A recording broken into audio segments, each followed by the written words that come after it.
In today's news, robberies surged by 183%.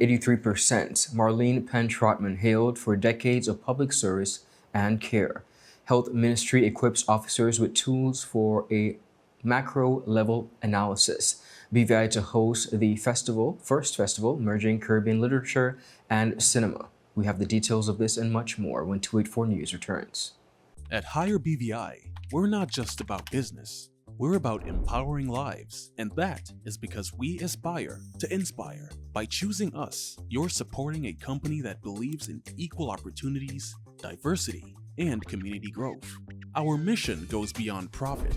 It's about providing HR solutions, fostering talent, and leaving a positive impact. Join us in building a better future, a better BVI. Choose Higher BVI, where your support isn't just a transaction, it's a transformation. Together, we're changing lives in these beautiful Virgin Islands.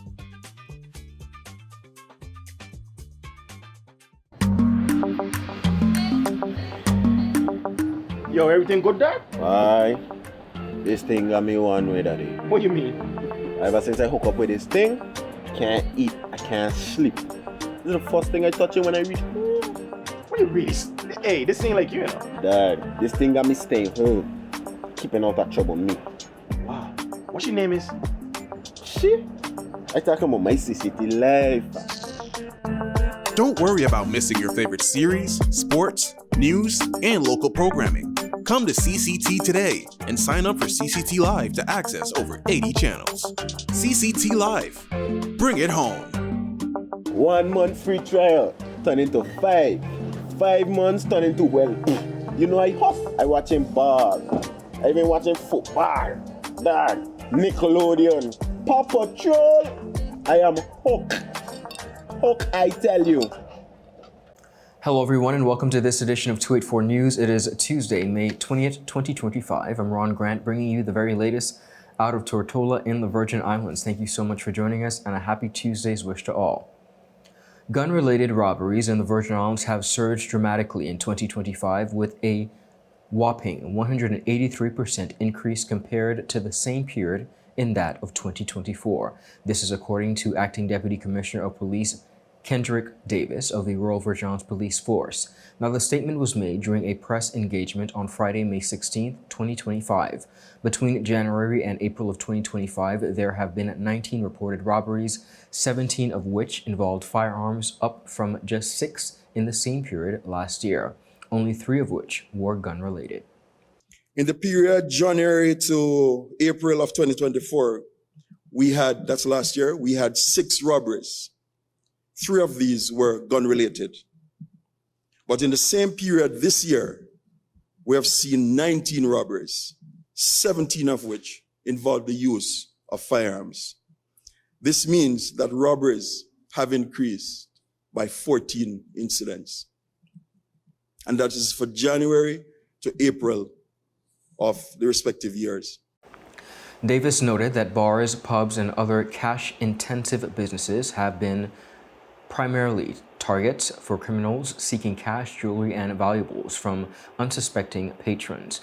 Now, he cautioned that even law-abiding citizens risk becoming, and I quote, unwitting victims as a result of these violent robberies.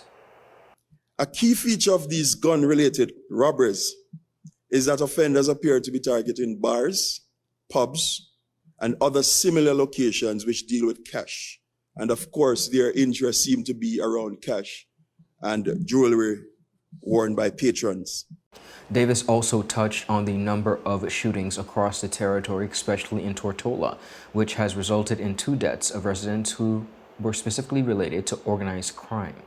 We have had a number of shooting and shot-fired incidents across the territory, mainly on Tortola, and it is unfortunate that 2 of these incidents resulted in the death of 2 of our residents. The first one occurred on the 15th of January 2025, in which Quinton Noel of Purcell Estate was killed. And just last Saturday, the second incident occurred. That's on the 10th of May, where Nyron Erison of West End was gunned down in a hail of bullets. Most of the firearm incidents which have occurred involve individuals who are involved in organized criminal activities. They do not involve, as we would characterize it, law-abiding citizens. So it involves persons who are involved in crime. But there is still a chance that some of us, certainly the victims of these various robberies, could become unwitting victims. In response to the rise in crime, the Royal Virgin Islands Police Force has heightened, they say, its enforcement tactics since January, including stepped-up nighttime patrols, strategic officer deployments, and joint investigations with both local and international partners. Now, viewers, these measures have already yielded results.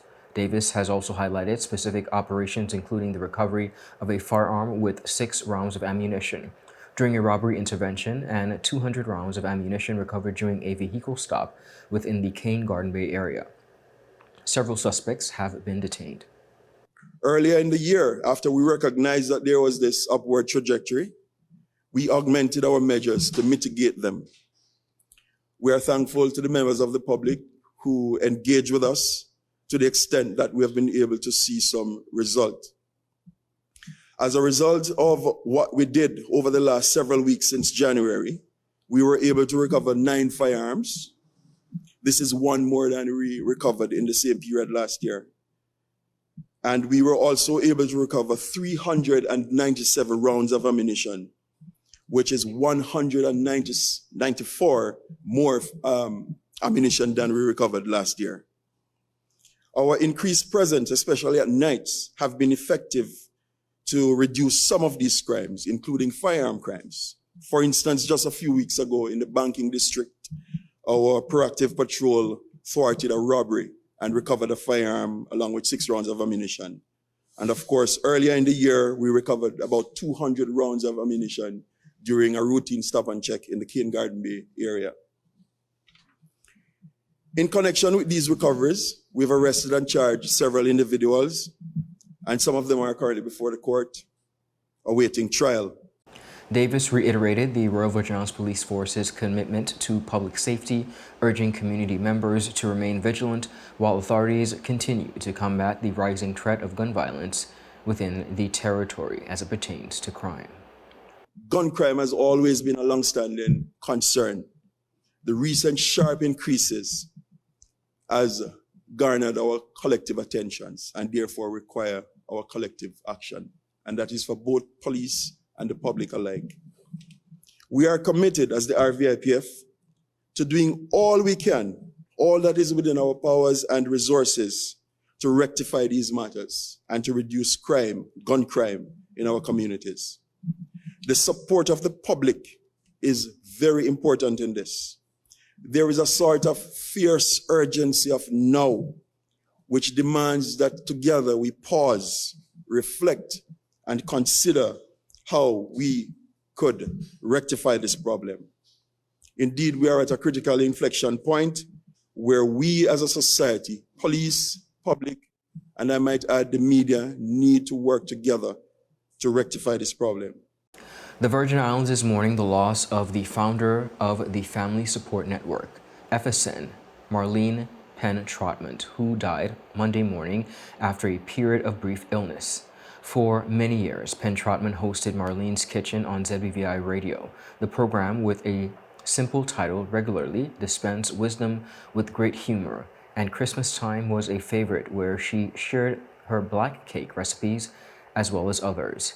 She was one of the 2014 recipients of the BVI Badge of Honor at an investiture ceremony at Government House and has been described as one of the Virgin Islands cultural icons. Apart from serving as founder of the Family Support Network, PENN Trotman went on to launch Christmas on Main Street. She has also served on the Prison Visiting Committee as well as the Food and Nutrition Committee and was a member of the committee that is writing the territory's national policy on aging. PENN Trotman was also a staunch Anglican. Now, the Family Support Network is one of the critical organizations within the territory up to this period, counseling as well as supporting families as well as their food pantry. When the FSN celebrated the 30th anniversary, PENN Trotman sat down with me to discuss the formation of this network, for which she was a pivotal part of, as well as its importance to the community. I had lived in St. Thomas for 30 years and returned to my home, Tortola, in 1987 and opened a restaurant. Many people will remember that, Marlene's Delicious Designs. And at the restaurant, I began to hear and observe a lot of what was going on in my community. And there was a lot of spousal abuse and child abuse. And as a Christian, I knew that this is something that we needed to do something about, to do ministry, to help others. And so I was serving at that time on the vestry of St. George's Episcopal Anglican Church right here in Rotown, and took the idea to them about starting a support group, a foundation, to help persons to deal with the problems. And the vestry at that time, I cannot remember who all the members were, but the rector, who was Reverend Liston Garfield, and the vestry gave their blessings to start Family Support Network. There were many persons involved in the beginning of Family Support Network. For instance, the name came from Michelle Abbott Smith, Family Support Network. So, and I'd like to mention the fact that one of the staunch supporters was Phyllis Shirley, who is now deceased. And she and I were there many weeks sitting on the church steps, and persons came.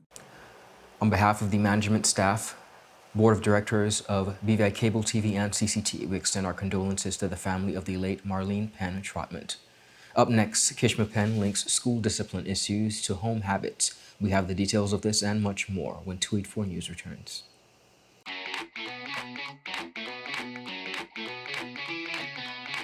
My name's Henry Bosch. I work for PPG. I'm here to explain to you the use of the Deltron NXT paint line and Enviro-based high performance, one being solvent-borne and the next being waterborne. The difference is that one is totally manufactured with rosins and thinners and all the good stuff that solvents bring versus our new technology, which is waterborne, which is 100% latex. What we're gonna do is that we reduce the solvent-borne with a DT885, which is a mid-temp reducer, and the waterborne uses T494, which is a waterborne reducer. We will today be using either DCU 2042, which is a speed clear, or we will be using DCU 2021, which is a classic. We have here our equipment. We have 8-ounce measuring cups, and we also have our 32-ounce mixing cup. We will also have with us our Venturi. This is a blower for us to dry the waterborne paint, which speeds up the process. The good thing about waterborne paint is that as soon as it evaporates, you're good to go. So now Gilligan will dilute the waterborne paint with the waterborne reducer. We made 8 ounces, that would be 1.6 ounce. It always has to be properly mixed until we get an even mixture within the paint mixing cup. So when we spray, we don't see uneven coats of color. So right now we're filling our paint gun with 8 ounces of diluted paint. We're gonna see how far 8 ounces will take us. Waterborne paint seems to look blotchy on your first coat. Don't pay no mind to that. Don't try to achieve full coverage on your first spray.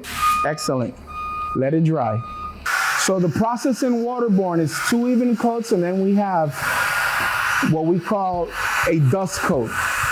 Well, now we're gonna have Mr. Brown apply the first coat of clear on his waterborne panel. We'll let it flash off, and then he'll come back and coat it with his second coat to finish it off. As you have seen in the previous shots, we had a little blotchiness, and you'll see some patches. That's all due on purpose to sandpaper to prove that with Enviro-based high performance, all technicians, the body work has to end at 800 grit or plus. Well, Enviro-based is like we're trying to shift everyone into that slowly but surely. The entire west coast of the United States and all of Canada has already been on waterborne for the past 10 years. And now soon it'll be the eastern seaboard, which covers the Caribbean. So when that happens, we'll all be affected. So it's best to start now start trying and applying waterborne, because eventually everyone will be on it. And referring to technicians, it's less harmful because it doesn't have all the toxic chemicals that solvent-borne paints do. Welcome back, everyone, and thank you all so much for sticking with us. The Ministry of Health and Social Development completed a 5-day workshop designed, they say, to strengthen the territory's ability to carry out macro, social, and economic analysis and institutional assessment. The workshop was conducted in partnership with the Organization of Eastern Caribbean States and with the support from the Caribbean Development Bank. Permanent Secretary within the Ministry of Health and Social Development, Ms. Tasha Bertie, underscored the value of the training, stating, and I quote, "This workshop empowers our public officers to adopt a truly data-driven approach to planning and service delivery." Ms. Bertie also added, and I quote, "By building in-house expertise in macro, social, and economic analysis, we can design programs," she said, "that better meet the needs of our people as well as accelerate national progress. We are grateful to the OECS, CDB, and CARI consultants for their support in advancing this important initiative." Now, viewers, the training was held from May 12th to the 16th and was facilitated by CARI Consultants Limited. More than 24 public sector professionals participated in the 4-day hands-on sessions within which they learned how to collect, interpret, and report high-quality socioeconomic data that would inform Virgin Islands development policy. The sessions aimed to build local capacity to carry out macro, social, and economic analysis and institutional assessment in line with the CDB's enhanced country poverty assessment toolkits, promoting national ownership while ensuring the objectivity and integrity of the process. The training was also designed to promote evidence-based decision-making that improves macroeconomic performance and public service delivery, and of course, enhance national ownership of future assessments while safeguarding methodological rigor and objectivity. Now, upon completion, attendees will be able to conduct MSEA and IA experience and analysis relevant to data and produce comprehensive reports that can be triggered into policy planning across government ministries. A talk show host within the Virgin Islands believes some parents must be blamed for the failing educational system and for the behavioral problems of students now existing at various schools within the Virgin Islands. Host of Speak Out BVI, KISHMA PENN, says there are some parents who have failed to discipline their child and they are carrying their bad behavior into the schools. We have lost our way as a people and as a community. And I'll say this one gonna stink. Some of your parents have attitudes that so stink. You're running the good teachers, them from the school, left, right, and center. I have these little bad children, and y'all not disciplining them, and y'all have a problem with the teachers disciplining them, the school disciplining them, or the education disciplining them, and y'all is part of the reason that the fabric of society is eroding, and y'all is part of the reason why the education of this country going down the drain. Too much of y'all went into the school threatening teachers. Too much of y'all were ready to fight. Too much of y'all, I remember back in the day, no matter how bad you get beat, ain't no parent will come in no school to go come make no noise with no teacher, because parent would have look at you even in all your blows and say, well, if you want misbehaving, they want to hit you so hard. But you're misbehaving, so you get hit hard. And that way, your parents say, I have no partiality towards you. I remember as a kid, I couldn't go home and tell my mother I get licks at school because it meant I was going to get licks again. But now somehow y'all have reversed the psychology of how to deal with the school.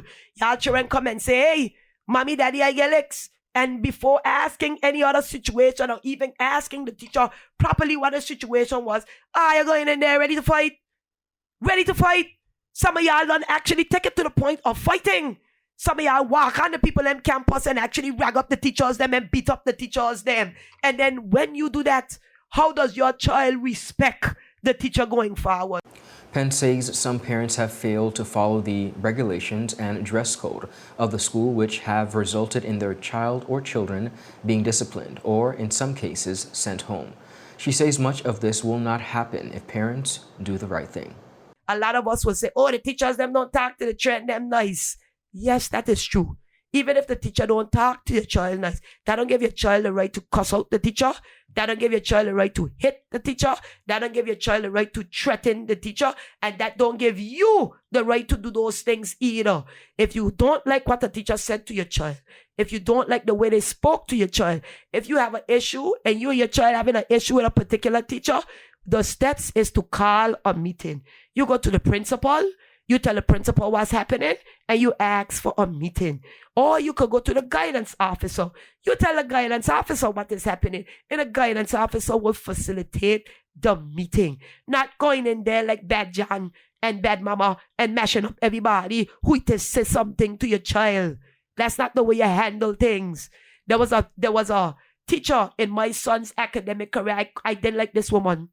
I didn't like what she was doing to my child, and I didn't like how she was speaking to my child. And to this day, this woman do not know that I don't like her because of what it is she did to my child. When I meet that woman, good morning, good afternoon, she have no idea that I don't like her. None. She have no idea that my son don't like her neither, because why? I never went in there go make no noise with her. She in charge of her classroom. She have to run her classroom how she see fit. Some of y'all fail to realize as parents, when y'all go in there and y'all threaten the teachers, them and how you go on with the teachers, let me get you to a very real reality of what happened to your child, since somehow you don't understand what happened. Any parent who goes into a school and behaves uncouth and unorderly and cuss out the teacher, that child gets smacked in the education system. No other teacher is going to give a damn what happened to that child after that. None. So if they see that child doing the wrong thing, they ain't gonna say nothing, because why? That child father ignorant, that child mother ignorant, and I got nothing to say. So some of y'all are actually part of the reasons why y'all children get treated the way that they get treated in school. Because as old people them say, what's that wrong will end wrong. If you go and you disrespect the teacher at her place of work, all you are doing is telling your child it is okay to disrespect that teacher. All you are doing is telling other children it is okay to disrespect that teacher. Up next, viewers, Blazers win big. USVI protest delays final after semifinal dispute. We have the details of this on the local and regional scene when we return. Life is unpredictable, and when a storm is coming, having a plan can make all the difference. We need a plan in case of a hurricane. Everyone, let's work together on this. This is where we go in case if we need to evacuate. This is safe away from flood zones. I will use this room as our secure space if we have to stay home. Don't forget to save our local contacts and also our off-island contacts. Right, and we need to have a plan for our pets too. They can't go to shelters, so we need a safe place for them. In case we get separated, we should have a meeting spot. How about the community center? That's good, and we can leave a note there too. I feel safe knowing we have a plan. With a plan, you're not just preparing for the worst, you're taking control of the situation. A message from the Department of Disaster Management and 284 Media. Welcome back, viewers, and thank you so much for sticking with us. Moving right along, the British Virgin Islands Tourist Board and Film Commission has proudly announced the 284 Excellence Film Festival, a landmark event aimed at bridging the gap between Caribbean literature as well as cinema. Spearheaded by the BVI Tourist Board and Film Commission, this inaugural festival will run from the 30th of October to the 2nd November 2025, offering a vibrant showcase of global cinema with a powerful spotlight on Caribbean stories as well as voices. Now, the 284 Excellence Film Festival, with its focus on Caribbean literature in motion, Caribbean stories reimagined in more than just a cinematic event, is a cultural movement. Now, set against an awe-inspiring backdrop of the BVI, the festival promises a unique space for filmmakers, authors, students, as well as many others to connect, collaborate, and celebrate storytelling through film. With an emphasis on adopting Caribbean literature for this screen, the 284 Film Excellence challenges creatives to transform stories penned by Caribbean authors into compelling visual short stories. Film Commissioner of the BVI Tourist Board and Film Commission, Ms. Natalie Hodge, said, and I quote, "Uniting creative voices, celebrating Caribbean stories is not just our theme, it's our mission. From emerging student directors to seasoned filmmakers around the world, participants will engage, she said, in screening, networking events, as well as panel discussions and explore the art and impact of film. She continued by saying, "We're deeply grateful for the Bronze Lens Film Festival, Miami Film Festival, and the additional partners for their incredible support and collaboration of the launch of the inaugural Tweet for Excellence Film Festival. As we celebrate," she continued, "to celebrate the excellence within film worldwide, we look forward to strengthening these relationships and building bridges that unite and amplify diverse creative voices." The festival objectives are as follows. Tweet for Film Excellence aims to celebrate Caribbean storytelling through authentic and compelling film adaptations, showcasing international excellence, accepting submissions from across the globe.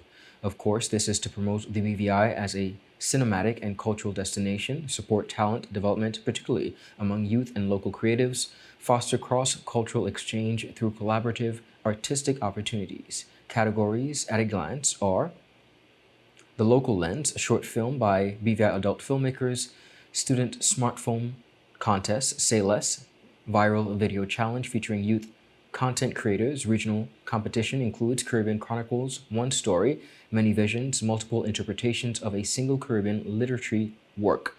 Our author, Your Story, filmmakers adapt a published Caribbean work of their international choice. Now, the international competition also, Legends of the Lens, celebrating award-winning global films, competing for Best of the Festival. Your author, Your Story, diaspora filmmakers adopt Caribbean literacy work.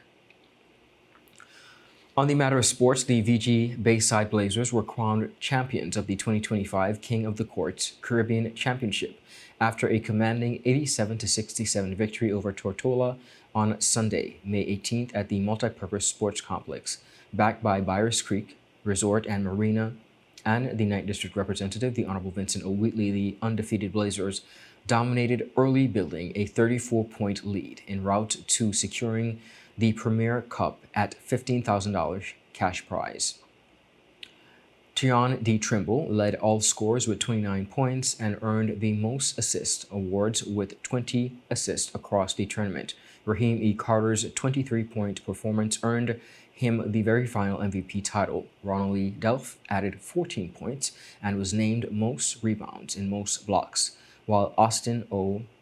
Ultim also posted 14 points. Tola, making a second consecutive finals appearance, struggled to keep pace despite solid efforts from Antoine Johnson and Kalu Iziki, as well as Wesley Aklage. The final experienced a delay after the USVI elites protested their controversial semifinal loss to Tortola. The protest centered around a last-second shot that was called a three-pointer instead of a four-pounder. Though video later showed that the shot was actually a four-pounder, King of the Courts does not allow video review and stood by the on-court decision, they said. USVI refused to play in the third place game and briefly interrupted the final by sitting on the scorer's table. The standoffs was resolved after negotiations with tournament director Steve E. Parolin and a reported financial settlement. In the third place matchup, Santo defeated St. Kitts 96-51. Santos delivered a tournament high of 39 points and also took home awards for most points and most three-pointers. Teammates Alexander Garcia and Fernando Osoria also contributed, while Sanger Rodriguez earned the most steals, title with just 6. That is it for today's news roundup. Be sure to follow us for your daily news updates at Tweet4Media and Tweet4BVI on Instagram and X, formerly Twitter. I am Ron Grant. Do have a beautiful rest of the day and a happy Tuesday's wish to all. Goodbye.